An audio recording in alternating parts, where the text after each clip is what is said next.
मैं अगर उस समाज से, विश्वकर्मा समाज से पढ़ लिख करके दिल्ली विश्वविद्यालय जैसे संस्थान में आज प्रोफेसर के पद पर बैठा हूँ, तो ये हमारी एक नैतिक जिम्मेदारी थी जिसका मैंने निर्वहन किया।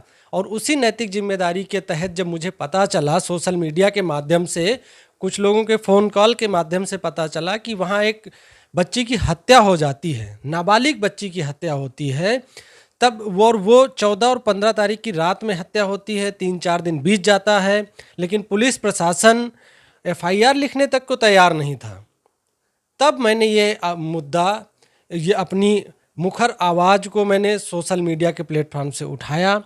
नमस्कार, मैं कमलेश प्रताप विश्वकर्मा। आज मैं दिल्ली में हूँ और मेरे साथ डॉक्टर आनंद प्रकाश विश्वकर्मा, जो यहाँ राजधानी कॉलेज में असिस्टेंट प्रोफेसर हैं केमिस्ट्री विभाग में। आप बहुत ही सामाजिक और पिछड़े वर्गों के हितों के लिए,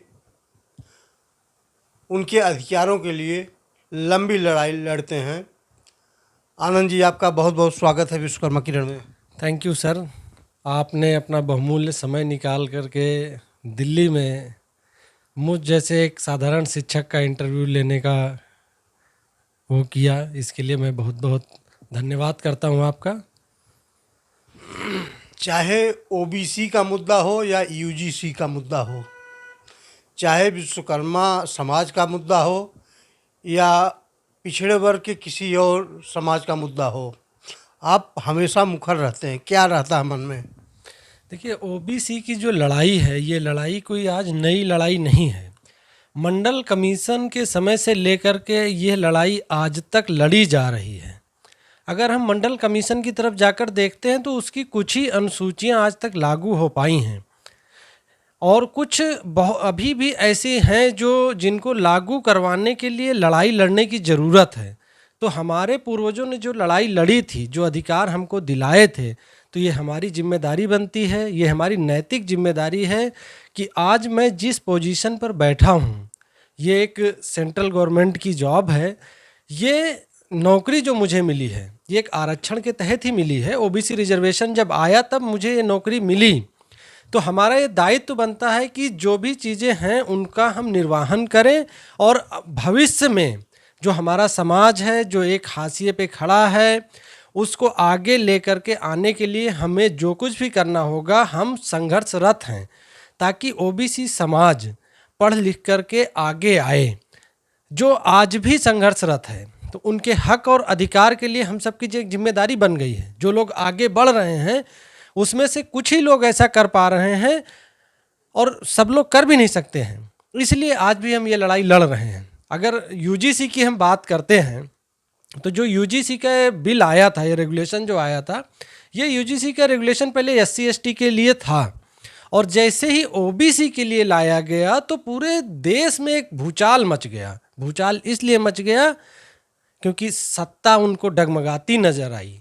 सत्ता किसको डगमगाती नजर आई? जो सामंतवादी लोग हैं, जो मनवादी लोग हैं, ऐसे गुरु द्रोण जिनके मन में, जिनकी दिमाग में 24 घंटे मनवाद और ब्राह्मणवाद चलता है, जो सिर्फ यही सोचते हैं कि दलित पिछड़े ये पढ़ लिख कर आगे ना आए, बस इनका काम है जमीनी स्तर तक वहीं पर रहें।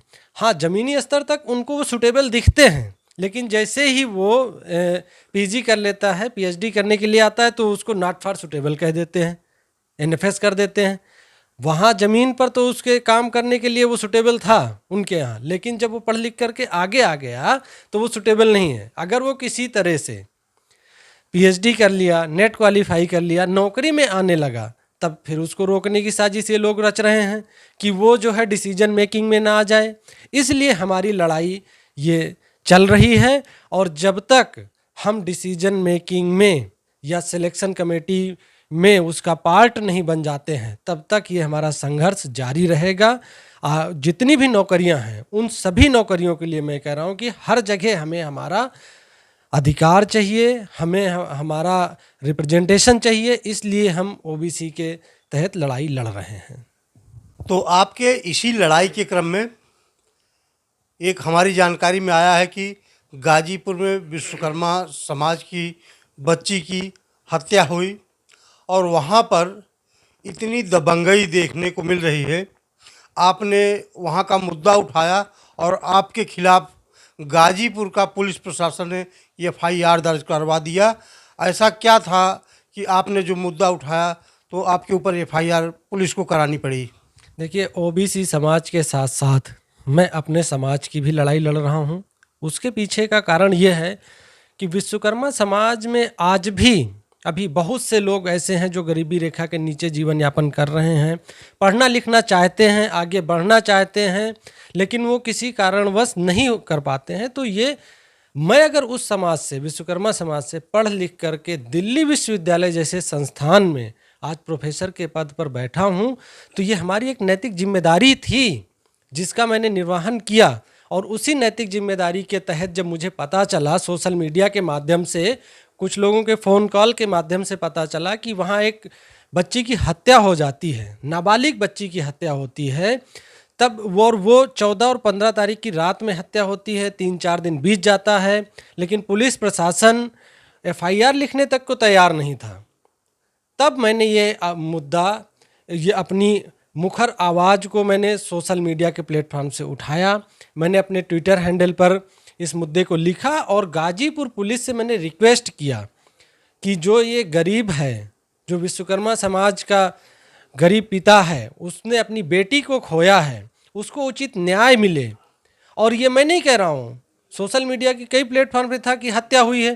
पुलिस खुद अपने आप में जो उसने अपने ट्विटर हैंडल पर लिखा हुआ है कि उसकी हत्या हुई है और हत्या में ही मुकदमा दर्ज किया गया है। तो जब मैंने ये आवाज़ उठा दी, दिल्ली विश्वविद्यालय में बैठ के एक शिक्षाविद होने के नाते मैंने आवाज़ उठा दी, तो मेरे खिलाफ योगी बाबा की पुलिस एफआईआर दर्ज कर देती है, मुकदमा दर्ज कर देती है कि मतलब तुम अगर पढ़ लिख करके इतना आगे चले गए हो तो अपने समाज के साथ अगर तुम आवाज़ उठाने की कोशिश करोगे, उनके साथ अन्याय होगा, उनके साथ अहित हो रहा है, तो तुम आवाज़ नहीं उठा सकते, हम तुम्हारी आवाज़ को दबाएंगे, तुमको कुचलेंगे। और हम आज आपके माध्यम से एक बता देना चाहते हैं कि वो गाजीपुर पुलिस हो या योगी बाबा की पुलिस हो, जब तक विश्वकर्मा समाज के उस पिता को न्याय नहीं मिल जाता है, मैं आवाज़ उठाता रहूँगा। और चाहे मेरे ऊपर एक नहीं सैकड़ों मुकदमे लाद दें, मैं पीछे नहीं हटूँगा। क्या पुलिस के उस मुकदमे को चैलेंज करेंगे आप? बिल्कुल, मैं उस मुकदमे को हाई कोर्ट में, इलाहाबाद हाई कोर्ट में चैलेंज करूंगा। और मैं दिल्ली विश्वविद्यालय जैसे संस्थान में हूं जहां लॉ फैकल्टी की पढ़ाई होती है। मेरे खुद इतने सारे बच्चे एडवोकेट हैं। सबसे मैंने बात किया, बहुत सारे बच्चों से, उन्होंने कहा कि सर आपने अपने समाज की आवाज़ उठाई है, एक पिता के लिए आप न्याय के लिए लड़ाई लड़ रहे हैं जिसकी नाबालिग बच्ची की हत्या हुई है, हम सब आपके साथ खड़े हैं, आपको डरने की कोई ज़रूरत नहीं है। तो इसलिए मैं कह रहा हूँ कि मैं पीछे नहीं हटूँगा। मैंने कोई गलत कदम नहीं उठाया है, मैंने सिर्फ न्याय के लिए आवाज़ उठाई है। बिटिया तो जान से गई, उसकी मौत अब पीछे हो गई। अब गांव में गुंडई, पत्थरबाजी, जो वहां जा रहे हैं उनके साथ दुर्व्यवहार हो रहा है, इस पर क्या कहेंगे आप? देखिए, ये जो दुर्व्यवहार हो रहा है, अगर हम पीछे जाकर देखें, 100 साल पीछे जाकर के देखें, तो जो जिसकी मैं बात कर रहा था आपसे, सामंतवाद, मनुवाद, वही सामंतवादी लोग, वही दबंग लोग ये दिखा रहे हैं कि अगर किसी दलित पिछड़े के साथ अन्याय हुआ है, उसको हमारे गांव में प्रताड़ित किया गया है, तो अगर आप उसको न्याय दिलाने के लिए आगे आएंगे तो हम आपको गांव में घुसने नहीं देंगे। ये साफ साफ दिखाता है कि मनुवाद किस तरह से दलित पिछड़ों पर हावी है, सामंतवाद किस तरह से दलित पिछड़ों पर हावी है।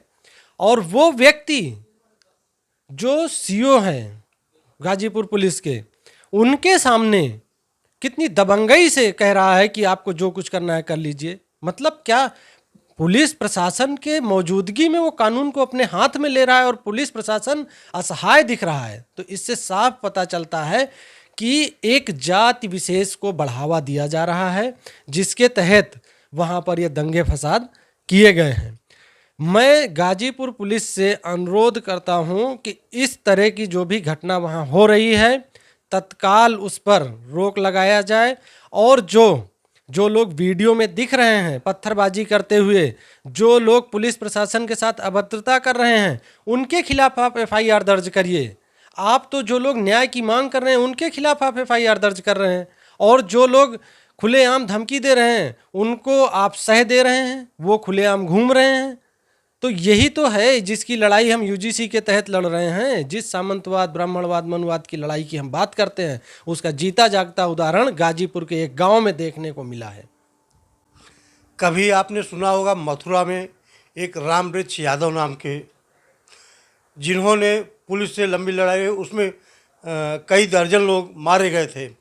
वही हाल विकास दुबे जो कानपुर में पुलिस के ऊपर भारी थे, और बाद में उनके साथ क्या क्या नहीं हुआ सबने देखा। तो कहीं ऐसा तो नहीं कि कटरिया में भी वही रामवृक्ष यादव और विकास दुबे जैसा व्यक्तित्व पैदा किया जा रहा है? देखिए, सत्य परेशान हो सकता है लेकिन न्याय जरूर मिलता है। कितने दिन तक वो दबंगई दिखाएंगे, कितने दिन तक उनका जो है कानून हाथ में अपने लेकर के लड़ाई लड़ने से रोकेंगे लोगों को? न्याय जरूर मिलेगा। इतिहास गवाह रहा है कि जब जब भी ऐसी चीज़ें हुई हैं, पुलिस को अपना जो भी दबाव में आज तक वो निर्णय लेती आई है, उसको सच की तरफ जाना होगा, और जो गुनहगार लोग हैं उनको उसे सज़ा देना पड़ेगा। हमें अपने न्यायालय पे पूरा भरोसा है, जो लोग कोर्ट में बैठे हैं, माननीय जज लोगों पर पूरा भरोसा है, और वो गाजीपुर में न्याय करेंगे, और उस न्याय के इंतज़ार में हम भी हैं, और हमारे साथ बहुत सारे लोग विश्वकर्मा समाज के हैं जो उस न्याय का इंतज़ार कर रहे हैं। इतना ही नहीं, हम मांग करते हैं योगी बाबा से, उत्तर प्रदेश सरकार से, कि उस घटना की सीबीआई जांच करवाई जाए, जिससे कि सच सबके सामने आ सके कि सच क्या था, क्यों इतना ज़्यादा वो प्रधान प्रतिनिधि है, वो इतना ज़्यादा क्यों आकर के जो गुनहगार लोग हैं उनको बचाने की कोशिश कर रहा है। कहीं ना कहीं उसमें और भी लोग शामिल मिलेंगे। अगर सीबीआई जांच होती है तो उसमें एक दो नहीं, गांव के और भी कई लोग उसमें गुनहगार साबित होंगे। चलिए, इस मामले में हम देखते रहेंगे आगे क्या होता है, गाजीपुर की पुलिस क्या करती है, प्रशासन क्या करता है। आपसे बात करके अच्छा लगा, बहुत बहुत धन्यवाद आपको। बहुत बहुत धन्यवाद आपका, आपने इतना बहुमूल्य समय निकाला और इस मुद्दे पर, ओबीसी के मुद्दे पर, और आज जो सबसे प्रमुख मुद्दा विश्वकर्मा समाज का बना हुआ है, गाजीपुर के मुद्दे पर आपने बात की। और मैं आपसे भी अनुरोध करूंगा कि इस मुद्दे को अपने चैनल के माध्यम से तब तक आप उठाते रहिए जब तक कि इसकी सीबीआई जांच ना हो, और जो गुनहगार लोग हैं उनको सजा ना मिले, ताकि एक पीड़ित पिता, उसकी माता, बच्चे आज वहाँ पर, मुझे तो नहीं लगता कि वो चैन से सो पाते होंगे। उनको न्याय मिले, जब तक न्याय नहीं मिलेगा वो चैन से सो नहीं पाएंगे। डॉक्टर आनंद प्रकाश विश्वकर्मा जी ने सीबीआई जांच की मांग की है। गाजीपुर की घटना को लेकर हम अपने दर्शकों से अपील करेंगे कि आप लोग भी सरकार को पत्र लिखिए, मेल करिए, ज्ञापन दीजिए कि गाजीपुर की निशा विश्वकर्मा की हत्या और उसके बाद गांव में जो गुंडई हो रही है, दबंगई हो रही है, उसकी सीबीआई जांच होनी चाहिए। इसके लिए आप लोग मुखर होइए। बहुत बहुत धन्यवाद।